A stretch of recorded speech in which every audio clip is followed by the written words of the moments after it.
Welcome to the WION podcast, where we explore fascinating stories and ideas from various fields. In this episode, we explore NASA's selection of 4 astronauts for the Artemis III mission and what their historic journey could mean for humanity's return to the Moon. The crew's selection brings a long-awaited chapter of lunar exploration closer to reality.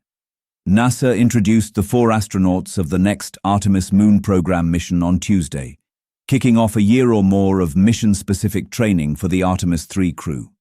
They are expected to launch into Earth orbit next year to test rendezvous and docking procedures with moon landers being built by SpaceX and Blue Origin, a critical milestone before the US can send astronauts back to the Moon for landing in 2028. NASA Administrator Jared Isaacman announced the crew members at the Johnson Space Center in Houston. They include Commander Randy "Comrade" Bresnik, pilot Luca Parmitano, mission specialist Frank Rubio, and mission specialist Andre Douglas. Andre Douglas is a first-time spaceflyer. Frank Rubio is a record-setting astronaut, while Randy Bresnik is a veteran flyer and test pilot. Luca Parmitano is an Italian astronaut who is with the European Space Agency. Bob Hines was named the backup crew member. Bresnik, 58, a former Marine fighter pilot and Top Gun graduate, who logged 149 days in space during a space shuttle flight in 2009 and a long-duration stay aboard the International Space Station in 2017.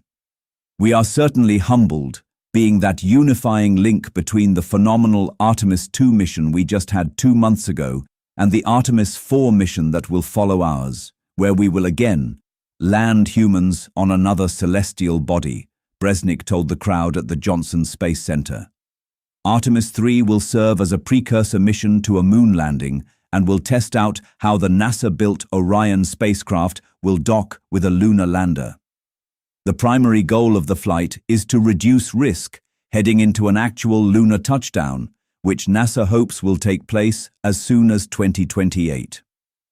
Launching atop a Space Launch System rocket in an Orion capsule, the crew will practice chasing down one moon lander at a time to make sure rendezvous and docking procedures work as planned before a future moon landing when those procedures will have to be carried out in lunar orbit. The Artemis III crew will carry out a mission similar to NASA's Apollo 9 flight in March 1969, when 3 astronauts tested the spindly lunar excursion module in Earth orbit. That flight came after a successful lunar orbit mission, Apollo 8, at the end of 1968.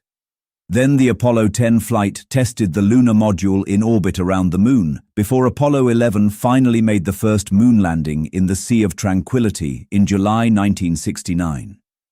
Jeremy Parsons, a senior manager in NASA's Moon to Mars program office, said, "Every aspect of the Artemis III mission will give us insight into how to refine our plans for Artemis IV and beyond, and buy down risk." Toward the end of ceremony, Wiseman passed a symbolic baton to Bresnik, a handoff from one crew to the next in NASA's drive to return astronauts to the surface of the Moon. Randy, in your comments, I really loved when you said that you all are the link from Artemis II to the surface, and that really resonated with me, Wiseman said. And you guys know, we've been carrying these batons around for way too long. So with that, the Artemis II crew, comrade, hands you the baton. You've got the controls. Thanks for tuning into this incredible story. If this episode resonated with you, don't forget to hit the like and subscribe button for more captivating stories to come. Stay tuned.